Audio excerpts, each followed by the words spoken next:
ტრამპმა ახლახან ევროპა აფეთქების ზღვარზე მიიყვანა, ქაოსში ჩაძირა და მისი გავლენა უკვე იგრძნობა კონტინენტის პოლიტიკის, ენერგეტიკისა და უსაფრთხოების ცენტრში. ამ ოთხშაბათს 2026 წლის 29 აპრილს კრიზისი აღარ არის მხოლოდ შორეული დაპირისპირება ახლო აღმოსავლეთში და უკვე პირდაპირ გავლენას ახდენს ევროპულ მთავრობებზე, კომპანიებზე, მომხმარებლებზე და თვით ნატოზე.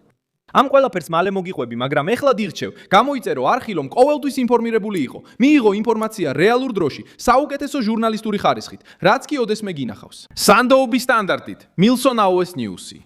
ზეწოლა დაიწყო ჰორმუზის სრუტიდან. გადასასვლელი, რომელიც ენერგიის მსოფლიო ვაჭრობის ერთ-ერთი ყველაზე მგრძნობიარე მარშრუტია, პრაქტიკულად დაბლოკილია მარტის დასაწყისიდან. ევროპამ სცადა ნეიტრალიტეტი შეენარჩუნებინა. თავი აარიდა აშშ-ის ოპერაციაში პირდაპირ ჩართვას, არ მისცა ტრამპს ის მხარდაჭერა, რაც მას სურდა და ამჯობინა კრიზისი ფსიქოლოგიურ პრობლემად მიეჩნია. მაგრამ ეხლა შედეგი დადგა. Reuters-მა გაავრცელა ინფორმაცია, რომ ევროკავშირი დაუშვებს მთავრობებს მეტი თანხა დახარჯონ სუბსიდიებზე იმ კომპანიებისთვის, რომლებიც დაზარალდნენ საწვავისა და სასუქების ფასების ზრდების ზრდით, რაც გამოწვეულია ირანთან ომითა და ჰორმუზის ფაქტობრივად პარალიზებით. სასოფლო სამეურნეო, თევზჭერის, სარკინიგზო, საავტომობილო და საზღვაო ტრანსპორტის კომპანიებს შეეძლებათ მიიღონ კომპენსაცია ხარჯების ზრდის 70%-მდე, თითოეულ კომპანიაზე მაქსიმუმ 50,000 ევროს ოდენობით. ეს ნაბიჯი აჩვენებს, რომ ბრიუსელი აცნობიერებს პრობლემის მასშტაბს. როდესაც ბლოკს საკუთარი წესების გამონაკლისის დაშვება უწევს ეკონომიკის ძირითადი სექტორების შესანარჩუნებლად, ეს ნიშნავს, რომ ზეწოლა მხოლოდ სიტყვიერი აღარ არის და უკვე ზარალად იქცა. იგივე გამოძიება მიუთითებს, რომ ევროპულმა მთავრობებმა უკვე დახარჯეს 13 მილიარდ ევროზე მეტი საწვავზე გადასახადების შემცირებასა და სხვა ზომებზე. დეტალია ის, რომ ამ თანხის დიდი ნაწილი ყველაზე მეტად დაზარალებულ სექტორებს არ მოხმარდა. ანუ ევროპა ბევრს ხარჯავს, სწრაფად ხარჯავს და ჯერ კიდევ ცდილობს გაარკვიოს, სად უნდა დახარჯოს ეს ფული. და აქ მთავარი საკითხი ჩნდება. ტრამპმა გააფრთხილა, რომ ჰორმუზი უბრალოდ დეტალი არ იყო. ევროპა ამ მარშრუტზე უფრო მეტად არის დამოკიდებული, ვიდრე აღიარება სურს. როცა გემები მოძრაობას წყვეტენ, როცა სადაზღვევო კომპანიები ხარჯებს ზრდიან, როცა მომწოდებლები უკან იხევენ და როცა ენერგიის ფასი იზრდება, ამას ჩვეულებრივი მოქალაქე სუპერმარკეტში, ტრანსპორტში და კომპანიების ანგარიშებზე გრძნობს. Reuters ინფორმაციით, ტრამპმა ირანს სთხოვა შეთანხმებას დათანხმდეს და ამავე დროს Wall Street Journal-ის ანგარიშის მიხედვით, რომელსაც სააგენტო ციტირებს, პრეზიდენტმა თავის თანაშემწეებს დაავალა მზად იყვნენ ირანის პორტების ხანგრძლივი ბლოკადისთვის. სტრატეგია მკაცრია, მაგრამ აქვს ნათელი პოლიტიკური ლოგიკა. ირანის ეკონომიკაზე ზეწოლა, ისე რომ არ მოხდეს სამხედრო ესკალაციისკენ სწრაფი გადასვლა. თეირანი წინააღმდეგობის გაწევას ცდილობს და აცხადებს, რომ შეუძლია გაუძლოს ზეწოლას ალტერნატიული მარშრუტების გამოყენებით. თუმცა ციფრები აჩვენებს ბზარებს. ირანის ვალუტა ისტორიულ მინიმუმამდე დაეცა ირანული სტუდენტური სააგენტოს მიხედვით, რომელსაც ციტირებს Reuters-ი. და ინფლაციამ ირანულ თვეში, რომელიც დასრულდა 20 აპრილს, 65.8%-ს მიაღწია. ეს ის ტიპის ზეწოლაა, რომელიც შიგნიდან აკუცმაცებს რეჟიმს. მაშინაც კი, როცა ლიდერები ცდილობენ გარეთ ძალა აჩვენონ. ეს რა არის? საფრანგეთი იყოფა. ნატო, რომელიც ერთიანობის შთაბეჭდილებას უნდა ტოვებდეს, უკვე განიხილავს წლიური სამიმიტების ჩატარების პრაქტიკის შემცირებას ან საერთოდ შეწყვეტას.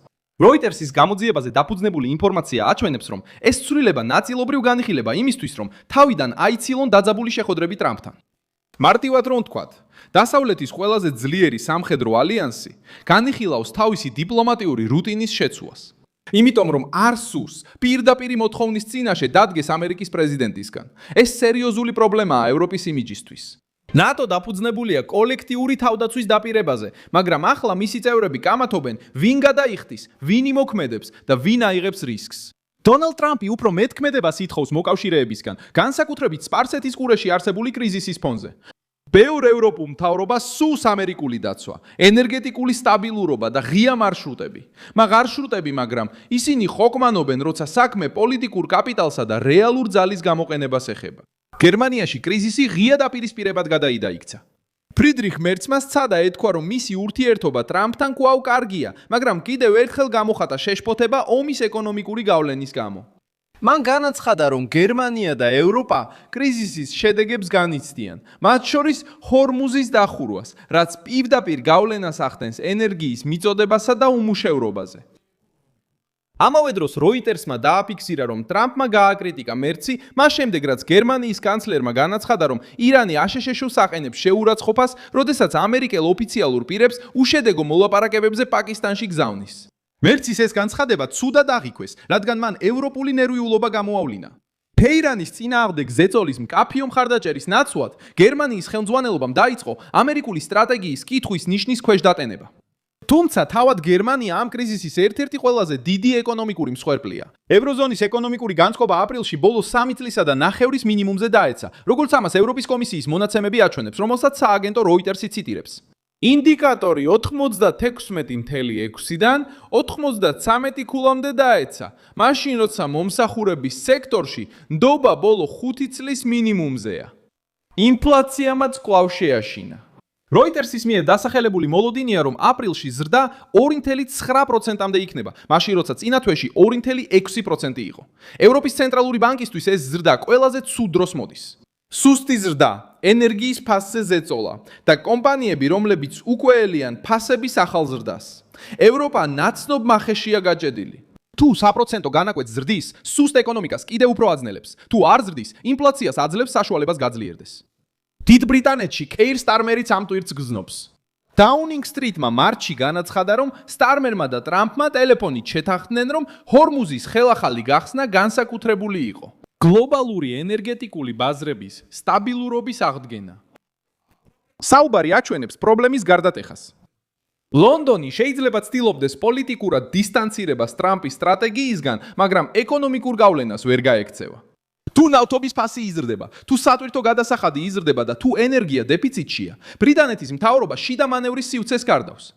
ეს სცენარი ხელს უწყობს ახსნას, რატომ ჩნდება ტრამპი უფრო ძლიერი პოზიციით პოლიტიკურ ასპარეზზე. ის ევროპას მოთხოვნებს უყენებს, რადგან იცის, რომ კონტინენტს ჰორმუზის სრუტის გახსნა სჭირდება. სხვაობა ისაა, რომ ვაშინგტონი ამ საჭიროების ირანზე ზეწოლად გადაქცევას ცდილობს, მაშინ როცა ევროპელთა ნაწილი მხოლოდ კრიზისის შედეგების შემსუბუქებას ამჯობინებს, მისი წარმოშობის პირდაპირი დაპირისპირების გაგარეშე. ტრამპისთვის ეს სისუსტეა, ევროპული მთავრობებისთვის კი ეს ესკალაციის შიშია. ფაქტობრივად ეს ნიშნავს, რომ ევროპა სტაბილურობას ითხოვს, მაგრამ არ სურს სტაბილურობის პოლიტიკური ფასი გადაიხადოს. თითქოს საკმარისი არ იყოს ენერგეტიკული კრიზისი და დაძაბულობა ვაშინგტონთან, ჩინეთმაც ისარგებლა ევროპის სისუსტით. პეკინმა გააკრიტიკა ევროკავშირის ინდუსტრიული გეგმა, რომელიც ცნობილია როგორც ინდუსტრიული აქსელერატორის აქტი და შექმნილია ევროპაში წარმოებული ტექნოლოგიებისა და პროდუქტების წასახალისებლად. Euronews-ის ინფორმაციით, ჩინეთის ვაჭრობის სამინისტრომ ბრალი დასდო ამ წინადადებას უცხოური ინვესტიციებისთვის ბარიერების შექმნასა და ინსტიტუციურ დისკრიმინაციაში, ასევე მიანიშნა, რომ საპასუხო ზომები შეიძლება მიღებულ იქნას, თუ დიალოგი ჩიხიდან ვერ გამოიყვანს სიტუაციას. აქ არის ევროპული ამოფრქვევის მეორე მხარე. ევროკავშირი ცდილობს შეამციროს ჩინეთზე დამოკიდებულება სტრატეგიულ სექტორებში, როგორიცაა სუფთა ტექნოლოგიები, ავტომობილები, ალუმინი, ფოლადი და ცემენტი. მაგრამ, როდესაც ცდილობს გააძლიეროს საკუთარი ინდუსტრია, პეკინისგან ეკონომიკურ მუქარას იღებს. ეს აჩვენებს ღრმა მოწყვლადობას.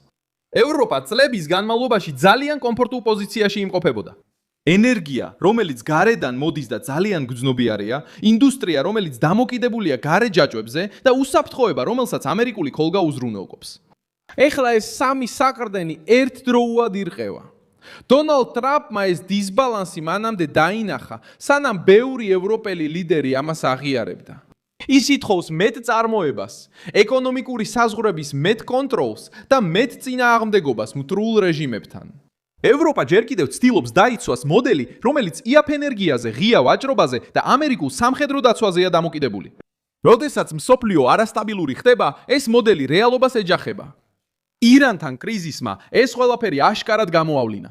ირანის რეჟიმი ცდილობს ჰორმუზის სრუტე ეკონომიკურ იარაღად გამოიყენოს. ჩინეთი ცდილობს ევროპას ხელი შეუშალოს თავისი სამრეწველო ბაზის დამოუკიდებლად აღდგენაში. ნატო ცდილობს თავიდან აიცილოს შიდა პოლიტიკური დაპირისპირებები. გერმანია და გაერთიანებული სამეფო ცდილობენ შიდა ზიანის შეჩერებას. და ტრამპი ამ სცენარის ფონზე ზეწოლას მოლაპარაკების იარაღად აქცევს. ყველაზე სერიოზული საკითხი ისაა, რომ ევროპა რეაგირებს, მაგრამ არ მართავს პროცესს. ის ენერგიის ფასზე რეაგირებს სუბსიდიებით. ჩინეთის ზეწოლაზე კი დიალოგის შესახებ განცხადებებით პასუხობს. ტრამპის მოთხოვნებზე რეაგირებს, ცდილობს საჯაროობა შეამციროს, ირანზე რეაგირებს, ცდილობს გადარჩეს ჰორმუზის გავლენას. აი რატომ ჩნდება სიტყვა ქაოსი ასე ძლიერად? არა იმიტომ, რომ ქუჩები მთლიანად კოლაფსშია. არამედ იმიტომ, რომ კონტინენტის ცენტრალური გადაწყვეტილებები დაგვიანებულია კრიზისის ფონზე, რომელიც უფრო სწრაფად ვითარდება.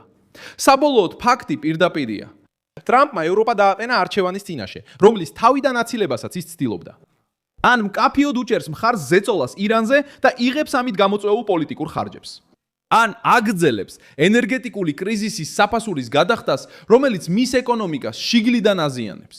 ამოფრქვევა ჰორმუზში დაიწყო და ვაშინგტონში გაგრძელდა. მოაღწია ბრიუსელს, ბერლინს და ლონდონს. და ახლა აჩვენებს ევროპას, რომელიც ომისგან შორს ყოფნას ცდილობდა, მაგრამ აღმოაჩინა, რომ ომი უკვე მის ეკონომიკაშია. მოიწონეთ ეს ვიდეო, გამოიწერეთ არხი. და ბოლოს გადახედეთ კომენტარებს, რომ კიდევ უფრო მეტად ჩაერთოთ მილსონ ალვეს ნიუსის საზოგადოებაში.